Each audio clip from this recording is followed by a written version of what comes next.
ನಗರದ ಕುವೆಂಪು ಶತಮಾನೋತ್ಸವ ಸರ್ಕಾರಿ ಹಿರಿಯ ಪ್ರಾಥಮಿಕ ಶಾಲೆಯಲ್ಲಿ ತಕ್ಷಶೀಲಾ ಫೌಂಡೇಶನ್, ಜೈಸೆ ಚಿಕ್ಕಮಗಳೂರು ಮಲ್ನಾಡ್, ಏಕತಾ ಮಿಷನ್, ಧರ್ಮಸ್ಥಳ ಗ್ರಾಮೀಣಾಭಿವೃದ್ಧಿ ಸಂಸ್ಥೆ, ಐಸಿರಿ ಇಕೋ ಕ್ಲಬ್ ಸಂಯುಕ್ತ ಆಶ್ರಯದಲ್ಲಿ ವಿಶ್ವ ಪರಿಸರ ದಿನಾಚರಣೆಯನ್ನು ಗಿಡ ನೆಡುವ ಮೂಲಕ ಆಚರಿಸಲಾಯಿತು.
ಅರಳಿ ಗಿಡಕ್ಕೆ ನೀರೆರೆಯುವ ಮೂಲಕ ಪರಿಸರ ದಿನಕ್ಕೆ ಚಾಲನೆ ನೀಡಿದ ಕಾನೂನು ಸೇವಾ ಪ್ರಾಧಿಕಾರದ ಸದಸ್ಯ ಕಾರ್ಯದರ್ಶಿ ಹನುಮಂತಪ್ಪ ಅವರು ಮಾತನಾಡಿ, ಪರಿಸರ ರಕ್ಷಿಸುವ ಬೆಳೆಸುವ ನಿಟ್ಟಿನಲ್ಲಿ ವಿದ್ಯಾರ್ಥಿಗಳ ಸಾರ್ವಜನಿಕರ ಪಾತ್ರ ಹಿರಿಯದಾಗಿದ್ದು, ಕಾಡು ನಾಶದಿಂದಲೇ ಇಂದು ಪ್ರಾಣಿ ಪಕ್ಷಿಗಳು ನಗರ ಪ್ರದೇಶಗಳಿಗೆ ಆಕ್ರಮಿಸುತ್ತಿದ್ದು, ಮನುಷ್ಯರಂತೆ ಭೂಮಿ ಮೇಲಿರುವ ಎಲ್ಲ ಪ್ರಾಣಿ ಪಕ್ಷಿಗಳಿಗೂ ಬದುಕುವ ಸಮಾನ ಹಕ್ಕಿದೆ. ಆ ನಿಟ್ಟಿನಲ್ಲಿ ಕಾಡು ಪ್ರಾಣಿಗಳು ಪಕ್ಷಿಗಳು ನಾಡಿಗೆ ಬರದಂತೆ ತಡೆಯಲು ಅರಣ್ಯವನ್ನ ಉಳಿಸಿ ಬೆಳೆಸುವುದು ನಮ್ಮೆಲ್ಲರ ಕರ್ತವ್ಯವಾಗಿದೆ ಎಂದರು. ಮರ ಯಾವುದು? ಅರಳಿ ಮರ. ಆ ಅರಳಿ ಮರ ಹೆಚ್ಚು ಆಕ್ಸಿಜನ್ ಕೊಡೋದ್ರಿಂದ ಪ್ರತಿ ಊರಲ್ಲೂ ಒಂದು ಅಶ್ವತ್ಥ ಕಟ್ಟೆ ಕಟ್ಬಿಟ್ಟು ಅಲ್ಲಿ ಅರಳಿ ಮರ ಒಂದು, ಬೇವಿನ ಮರ ಒಂದು ಹಾಕಿರ್ತಾರೆ. ನೋಡಿದೀರಾ? ಬೇವಿನ ಮರ ಯಾಕೆ ಹಾಕ್ತಾರೆ ಅಂದ್ರೆ ಯಾವುದೇ ಬ್ಯಾಕ್ಟೀರಿಯಾಗಳು, ವೈರಸ್ಸು ಬರಬಾರ್ದು ಅಂತೇಳ್ಬಿಟ್ಟು, ಆ ಸ್ಮೆಲ್ಗೆ ಅವು ಸತ್ತೋಗ್ತದೆ ಅಂತ ಹೇಳ್ಬಿಟ್ಟು ಅದನ್ನು ಹಾಕಿರ್ತಾರೆ. ಹೆಚ್ಚಿಗೆ ಆಕ್ಸಿಜನ್ ಬೇಕು ಅಂತ ಹೇಳ್ಬಿಟ್ಟು ಅರಳಿ ಮರ ಹಾಕಿರ್ತಾರೆ ಅಲ್ವಾ? ಮತ್ತೆ ಈಗ ಸೀಸನ್ ಯಾವ್ದು ಹೇಳು? ಮಾವಿನ ಮರಗಳೆಲ್ಲ, ಮಾವಿನ ಹಣ್ಣೆಲ್ಲ ತಿಂತಾ ಇದ್ದೀರಾ? ಎಲ್ಲಿದೆ ಇಲ್ಲಿ ಮಾವಿಂದು? ಎಲ್ಲ ಇಟ್ಟಿದ್ದಾರೆ ಚೆನ್ನಾಗಿ. ಆಮೇಲೆ ನೇರಳೆ ತಿಂತಾ ಇದ್ದೀರಾ? ನೇರಳೆದು ಪಕ್ಷಿ ಪ್ರಾಣಿ ಅಳಿಲಿಗ ಹೆಸರು ಸಾಲು ಮರದ ತಿಮ್ಮಕ್ಕ ಅಲ್ವಾ? ಸಾಲು ಮರದ ತಿಮ್ಮಕ್ಕ ಸೂರ ಗುಡಿಸಿನಲ್ಲಿ ಹುಟ್ಟಿ ಇಡೀ ವಿಶ್ವಖ್ಯಾತಿಯನ್ನು ಪಡೆದಿದ್ದು ಯಾವ ಕಾರಣಕ್ಕಾಗಿ? ಮರಗಳನ್ನ ಬೆಳೆಸಿರೋದ್ರಿಂದ. ಹಾಗಾಗಿ ಮಕ್ಕಳ ನೀವು ಅವರು ನಮಗೆ ಪ್ರೇರಣೆ ಆಗ್ಬೇಕು. ನೀವು ಮನೆ ಹತ್ರ, ನಿಮ್ಮ ಹೊಲದ ಹತ್ರ, ಶಾಲೆ ಹತ್ರ ಒಂದೊಂದು ಗಿಡನ ನೆಡಬೇಕು, ಅದನ್ನ ಬೆಳೆಸಬೇಕು. ತಕ್ಷಶೀಲಾ ಫೌಂಡೇಶನ್ ಸಂಸ್ಥಾಪಕರಾದ ಅನಿಲ್ ಕುಮಾರ್ ಅವರು ಪ್ರಾಸ್ತಾವಿಕವಾಗಿ ಮಾತನಾಡಿ, ಮಾನವ ಜನಾಂಗದ ದುರಾಸೆಯಿಂದ ನಮ್ಮ ಭೂಮಿ ಕಲುಷಿತಗೊಳ್ಳುತ್ತಿದ್ದು, ಹವಾಮಾನ ವೈಪರೀತ್ಯ ಮುಂತಾದ ಸಮಸ್ಯೆಗಳನ್ನು ಎದುರಿಸುತ್ತಿದ್ದೇವೆ. ಇಂದಿನ ಯುವ ಜನಾಂಗ ಈ ನಿಟ್ಟಿನಲ್ಲಿ ಎಚ್ಚೆತ್ತು ಕಾರ್ಯನಿರ್ವಹಿಸುವ ನಿಟ್ಟಿನಲ್ಲಿ ನಾವು ತಕ್ಷಶೀಲಾ ಫೌಂಡೇಶನ್ ಸಂಸ್ಥೆ ಹುಟ್ಟುಹಾಕಿದ್ದು, ಸಾಧ್ಯವಾದಷ್ಟು ಪರಿಸರ ಸ್ನೇಹಿ ಕಾರ್ಯಕ್ರಮಗಳನ್ನು ರೂಪಿಸೋಣ ಎಂದು ಮಾತನಾಡಿದರು. ಪ್ರತಿಯೊಂದು ಜೀವಿಗೂ ಕೂಡ ಒಂದು ಜೀವಿಸುವ ಹಕ್ಕು ಕೊಟ್ಟಿದೆ. ಅದು ಆರ್ಟಿಕಲ್ 21 ಏನಿದೆ ಅದರಲ್ಲಿ ಪರಿಸರ ಕೂಡ ಸಂರಕ್ಷಣೆ ಮಾಡುವುದು ಮತ್ತು ಮರಗಿಡಗಳ ನೆಡುವುದು ಕೂಡ ಒಂದು ಹಕ್ಕನ್ನಾಗಿ ಸಂವಿಧಾನದಲ್ಲಿ ಅಳವಡಿಸಿದೆ. ಆ ರೀತಿ ಆರ್ಟಿಕಲ್ 51G ಏನಂದ್ರೆ ಪ್ರತಿಯೊಂದು ಕೂಡ ಪರಿಸರ ರಕ್ಷಣೆ ಮಾಡುವುದು ಈ ಭಾರತೀಯ ಕರ್ತವ್ಯ ಅಂತಲೂ ಕೂಡ ಇರುತ್ತೆ. ಹಾಗಾಗಿ ನಾವು ಸಮಾಜಮುಖಿ ಕೆಲಸ ಮಾಡೋದ್ರ ಜೊತೆಗೆ ಈ ಥರ ಪರಿಸರನ, ಸುತ್ತಮುತ್ತಲಿನ ಪರಿಸರನ ಸುಂದರವಾಗಿ ಇಟ್ಕೊಂಡ್ರೆ ನಾವು ಕೂಡ ಸುಂದರವಾಗಿರ್ತೀವಿ.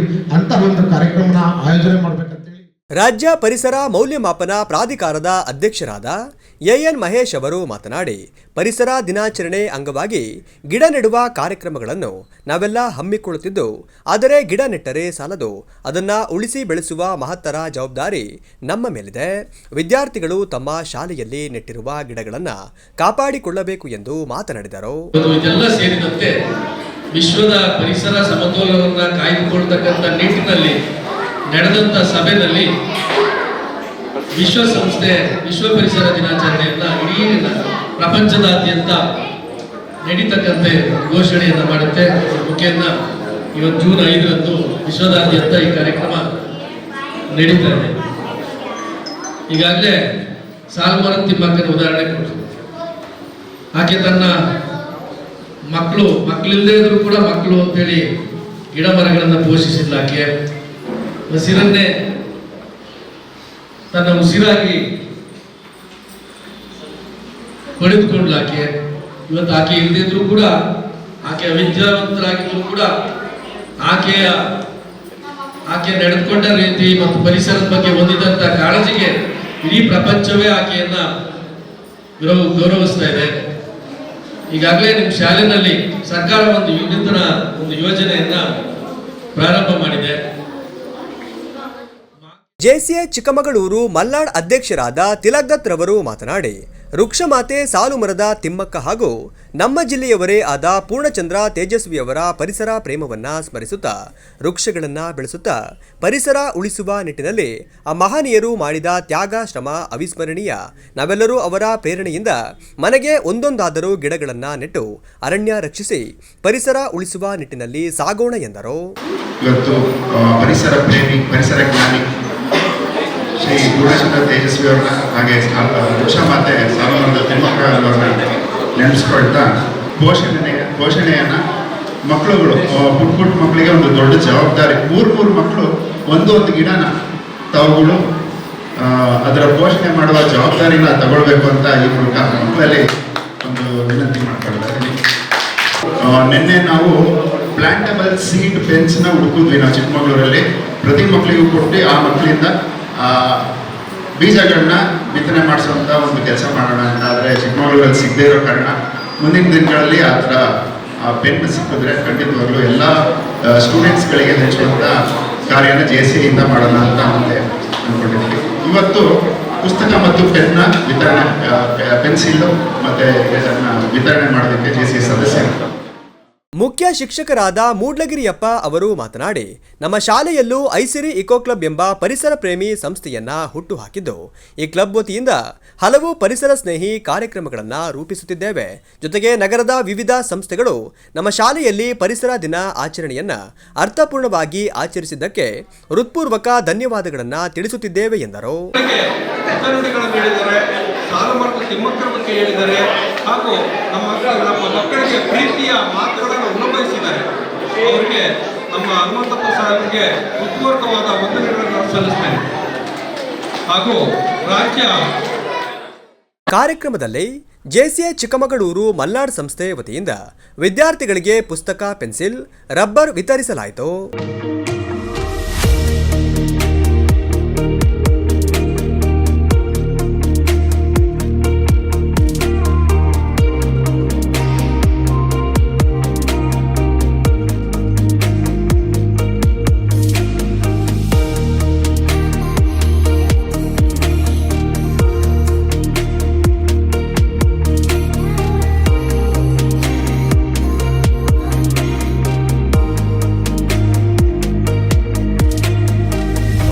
ಕಾರ್ಯಕ್ರಮದಲ್ಲಿ JCE ಚಿಕ್ಕಮಗಳೂರು ಮಲ್ನಾಡ್ ಸಂಸ್ಥಾಪಕ ಅಧ್ಯಕ್ಷರಾದ ಅನಿಲ್ ಆನಂದ್, ಹಿರಿಯ ಸದಸ್ಯರಾದ ಗುರುಮೂರ್ತಿ ನಾಡಿಗ್, ಕೃಷ್ಣಮೂರ್ತಿ, ಕುಮಾರ್ ಶೆಟ್ಟಿ, ರಾಘವೇಂದ್ರ ಮತ್ತಾವರ, ಮಲ್ನಾಡ್ ನ್ಯೂಸ್ 18 ಸಂಪಾದಕರಾದ ಮಲ್ಲೇಶ್ ಗೌಡ, ಭೀಮ್ ಆರ್ಮಿಯ ಕೀರ್ತಿ, ಪ್ರವೀಣ್, ಶಾಲೆಯ ಶಿಕ್ಷಕರು, ಸಿಬ್ಬಂದಿಗಳು ಹಾಗೂ ಇತರ ಸದಸ್ಯರು ಹಾಜರಿದ್ದರು.